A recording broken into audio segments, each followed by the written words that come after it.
Hey, hello, I'm Kråkan, also known as Corvus Cornix. Welcome to Closeted Rambles, where I talk about all movies that I found in my closet while cleaning.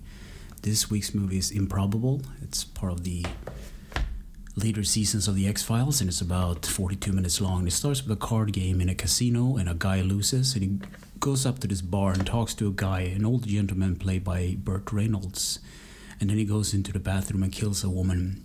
And then cutting to Agent Reese at the FBI headquarters, she's talking to Scully about the unifying theory, which is this mathematical equation that's sort of like a myth that kind of combines everything into a logical mathematic equation. And she has figured that there's like this murder she is investigating, and all of them are connected somehow. And then cutting to Burt Reynolds' character making a dance number, and it's sort of a weird kind of anomaly. It's kind of an interesting character. So Agent Reese goes to see a numerologist because she figures that the murders are connected with numbers somehow. And then she gets back to the FBI headquarters and she gets congratulated by the other ones. But when they figure out that she's been using a pseudoscience, numerology, they aren't that impressed, to say the least.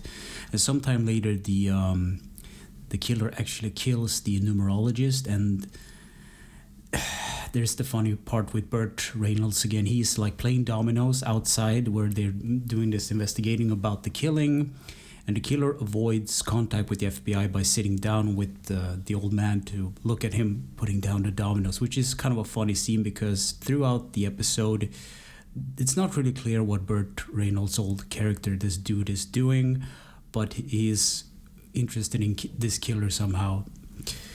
So sometime later, even beyond that, Scully does an autopsy on the numerologist, and weird things start to happen with the body. The number 6 keeps coming up with the hair, and even like in the shin there's like a mark. So she ties this back to the murder somehow, that he has like a ring on his hand because he uses brute force to take these women out.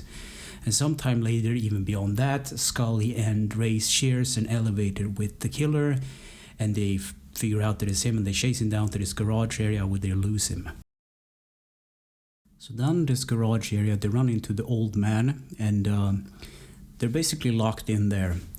And there's a funny scene where the old man, he opens up his trunk, and it's full of illegal CDs with good music and a checkers board.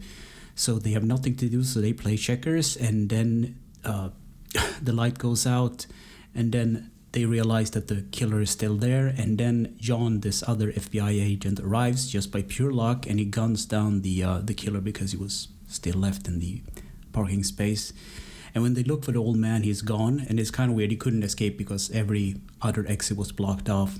So the movie ends with Scully consulting Reeves about numerology and her numbers and stuff, and then cutting to a carnival dancing scene in the same theme as the old man, and I think it's kind of brilliant.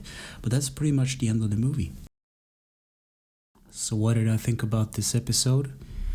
Sometimes the X-Files can be very serious. They have this, heavy plot going on about abduction with aliens and stuff, and all of a sudden, out of nowhere, there's like this episode just with this one with Burt Reynolds just in a Hawaii shirt playing dominoes, poker, and checkers. Just so random. I think he even has his like Hawaiian shirt on and mustache and everything. And I don't think I can recommend this movie or episode, but I had fun watching it. So yeah. Anyway, thanks for listening and watching, and take care.